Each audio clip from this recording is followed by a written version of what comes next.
En esta lección vamos a ver una conversación en un taxi en Francia.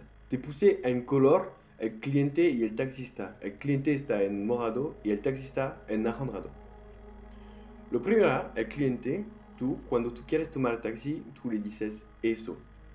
Bonjour, ce serait pour aller aux Champs-Élysées. Es la traducción de hola, sería para ir a los Champs-Élysées. Les Champs-Élysées es una avenida súper conocida en París. Él te respondería bonjour monsieur o bonjour madame o buenos días o hola señor o señora. Oui, bien sûr, monte. Sí, claro, viene, entra en el carro. Después puedes preguntar combien ça coûte, cuánto está. Ten cuidado, aquí hay un peligro. El taxista debe te responder algo como eso. Je ne sais pas, ça dépend du taximètre, aux alentours de 10 euros. Vamos a ver lo que es. Je ne sais pas es decir no lo sé. Ça dépend du taximètre. Depende del taxímetro. En Francia hay reglas en los taxis. Los taxis no pueden poner sus precios que quieren. Tienen una pequeña máquina que mide el kilómetro que el taxista hace. Eso se llama un taxímetro. Es para medir el camino del taxi. Entonces el taxista no puede saber de adelante cuánto va a costar.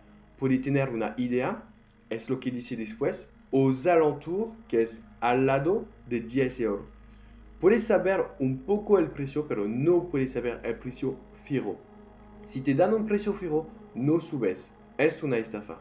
Entonces, para repetir, tú le preguntas, ¿cuánto está? Y él te responde, no lo sé. Eso depende del medidor. Y te puede dar una idea del precio.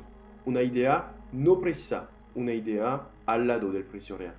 Tú le dices, d'accord, merci. D'accord es de acuerdo en francés. Merci. Tú le agradeces. Él te dice, je vous en prie. Je vous en prie es como de nada, pero de manera más profesional, más fuerte.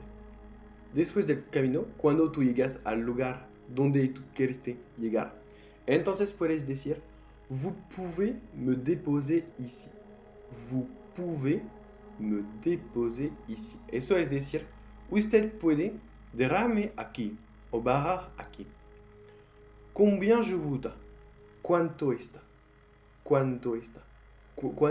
¿Cuándo yo le debo? ¿Cuándo está? Él te responde, de acuerdo, para que tú bajas. Sería 9 euros y algo. Eso es una idea, un ejemplo. Y te va a dar un precio que será inscrito sobre el boleto, lo que vamos a ver justo ahora. Aquí tienes que preguntar el boleto. Un pequeño papel donde está escrito el precio exacto. Se dice, d'accord, de acuerdo. Cuando él dice su precio, tú le dices de acuerdo. Después tú le preguntas si él tiene el ticket, el boleto. Si te puede dar este boleto. Si dice, avez-vous le ticket du taximètre? Avez-vous, tiene, le ticket, el boleto du taximètre, del medidor del taxi. Debe te responder sí, claro, aquí está. Oui, bien sûr, le voilà. Oui, bien sûr, sí, claro, le voilà. Aquí está. Merci, bonne journée. Gracias, buen día. De même. De même es decir lo mismo. Bon séjour. Bon séjour es decir buenas vacaciones. Obvio que todas las conversaciones en el taxi no se van a pasar exactamente de la misma manera. Lo que quiero enseñarte es la manera de hablar, la cortesía que tienes que tener con un taxista, como una relación profesional, y tener cuidado sobre el boleto. Él tiene que darte el papel con el precio inscrito. Si no, es una estafa. No puede darte un precio fijo cuando tú entras en el taxi. Capaz que cambia de la manera como funciona en tu país. Pero en Francia funciona así. Y hay que se adaptar para que la gente no te estafen. Es un consejo de amigo. Entonces, nos vemos por la próxima lección. ¡Chao!